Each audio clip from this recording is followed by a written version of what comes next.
Hiroshima নাম্নী এক নিস্তব্ধ মায়ের গর্ভ চিরে বহুকাল পরে যবে হেসেছিল রক্তকরবী, এক টেবিল অনাদি কবিত্ব অতঃপর ফঁকেছি। ফাঁসির মঞ্চে ক্ষুদির প্রশ্নে আটকে ওঠা জল্লাদ বা যৌনাচারে ব্যস্ত পম্পের ফসিলস দয়ে স্রষ্টা প্রেম উন্মাদনায় আমি সাদৃশ্য পাইনি। ১,৫০০ ক্যালেন্ডার পূর্বেকার এক বৃক্ষ দাঁড়িয়ে আজও মহামানবের বাণীগুলো বলে। মাত্র ২ জন্ম হলো সব ভুলে গেছি। পৃথিবীর রক্ষক পরিবর্তন করানো ফুটফুটে শিশুটির ধাবমান মৃত্তিকা সম্মুখে অহংবোধের চির অভিশপ্ত হওয়া,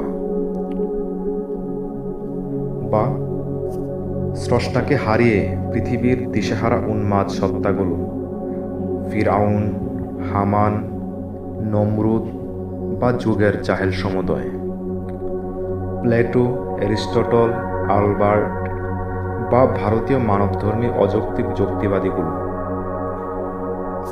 এ অন্ধ শূন্যতায় কবু নিজকে বাঁধতে পারিনি।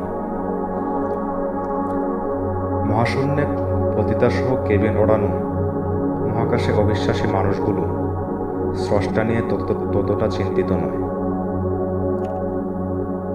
ক্ষমতাবান হতে চাওয়া বিশ্বের প্রতিবন্ধীগুলো পৃথিবীকে পণ্য বানিয়ে নিজকে ঠকানোতে সিদ্ধহস্ত। অন্য আকাশে ওদের দাসত্ব চেনা ভার। তৃতীয় জন্মে এসে আমি বুঝতে পারিনি মুশিকের মতো গর্তে থাকা মানুষগুলো নির্রচা শিখে এত তাড়াতাড়ি প্রাণীসুলভ। পকেটে পৃথিবীর জেরক্স কপি নিয়ে ঘুরে বেড়ানো স্রষ্টাদ্রোহী মধ্যতলার মানুষগুলো বড় জোর ওই রক্তকরবীর মতো।